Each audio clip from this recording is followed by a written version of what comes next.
everyone, this is irregular art. Drawing old people's portrait is hard because there are so many elements on the face, such as the white mustache, white hair, the wrinkles, all the creases and all the spots on the face. So it is hard to draw them, especially with colored pencils.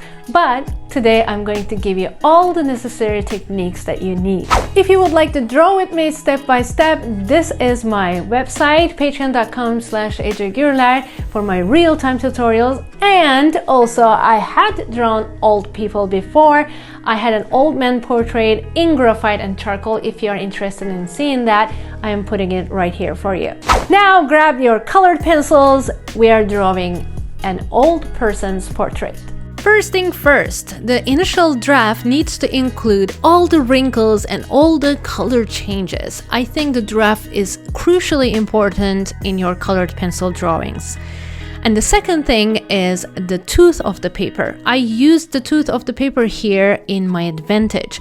This is vellum paper with medium tooth, and I think for older people, in order to give the skin texture, this paper is really good.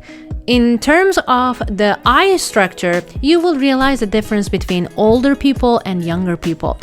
Usually, elderly people have drooping eyelids, and also they don't have well-developed eyebrows or eyelashes like younger ones. Let me show you an example here. Here you see that our man has drooping eyelids, but when we look at the younger version of it, you see no eyelids on the white of the eye, and also you see the eyelashes and eyebrows in full. So we have to be careful about these things when we are creating the eye structure in our drawings. How about the creases, wrinkles, and also the eye bag, if you ask? So for the wrinkles and creases, I use a very sharp pencil. I go in with my darkest brown shade first, like sepia, and then I add all the other different shadow colors, such as raw umber, brown ochre, and some burnt sienna. So all these different tones, all these different colors and different wrinkles, it's going to give a 3D look eventually, but we need to do a lot of layers. I added all these red spots also in the skin, and then I burnished them with my brown ochre 10%, which is a perfect skin color. The creases on the forehead were deeper, so in order to give that deeper effect, you need to go darker. For these areas, I used sepia, never used black, but at the same time, I need to add some more shadows to that with my burnt sienna and also my brown ochre and raw umber. In order to give these effects, I did not put any pressure at all while I'm shading, but at the same time, for the wrinkled area, I need to do more pressure to less pressure. So the lines have the most pressure, and then as I deviate from the line, as I go further from the lines, I am decreasing the pressure on my pencil. So this gives a gradual decrease in the tone of the color. After I finish all this shading, all these, wrinkle work, then I go over them with my white or buff titanium to burnish them. So burnishing here does two things. The first thing is it softens out the lines and gives a more natural look to the wrinkles. And the second thing is it combines all these different colors, all these different layers together in a very nice single tone. So this is why I really like burnishing. And with vellum paper, even though I burnish, I still don't have a very smooth look, which I really love because I am drawing an old person's skin. Once my burnishing is done, I'm gonna go over and do my second and third layers. I'm gonna work on those wrinkles and creases again. How about highlighting? Highlighting gives a 3D effect, and in order to highlight with colored pencils, I think the best way is to go with your electric eraser or pencil eraser. You can see that it is lighting up so well. Maybe for charcoal or graphite drawing, you don't need electrical eraser, but it is harder to erase colored pencils, so definitely I recommend. The second method is, of course, your white pencil. Not every white colored pencil works great, but Caran d'Ache, Prismacolor, these are the two really popular brands has really good white color. And I'm adding all these highlights with my white, and then at the end of this video, I'm going to show you white gel pen method also. How do we soften out these lines, you ask? Again, with buff titanium, with cream, whatever color you're using, or white, you can go over these lines and soften them by just adding pressure with your white color. How did I do the white mustache, you ask?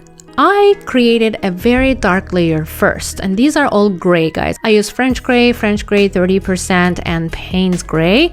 After I created this dark first layer, I went over it with my white gel pen. So this is white ink, guys. Any white ink pen would work.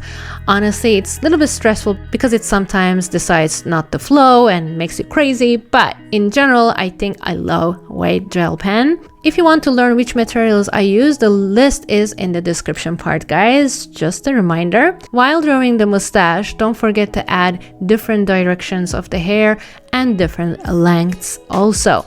After I finished the mustache, I finished the jaw part and I did many layers on that, and finally I burnished the parts that I was just going to add the beard.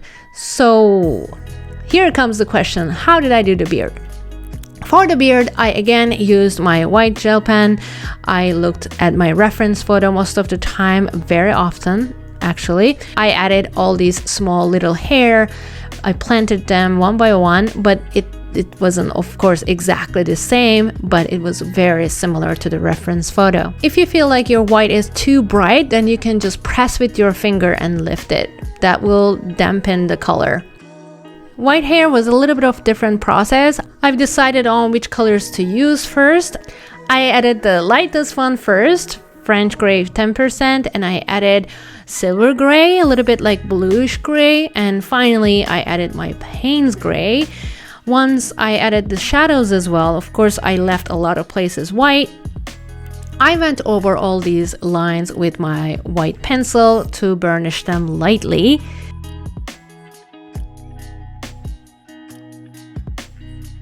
And after the burnishing, I went in with my X-Acto knife and then gave all these flying hair effect. This is it, guys. It's that easy. Of course, there was some hair coming on the ear, and for that, I think X-Acto knife is the best. Look how the texture of the paper is coming out when I add all the shadows on the forehead. I love it. It looks so natural. And I'm adding all these little creases as well in the forehead and around the eye with my sepia. And of course, guys, this is very important. I have sharpened all my pencils when I'm working on these creases because it is hugely important that we have sharpened our colored pencils, because otherwise it is very hard to get all the pigment down in the paper. Let's talk about some spots and some pores on the skin, how we can give this realistic effect.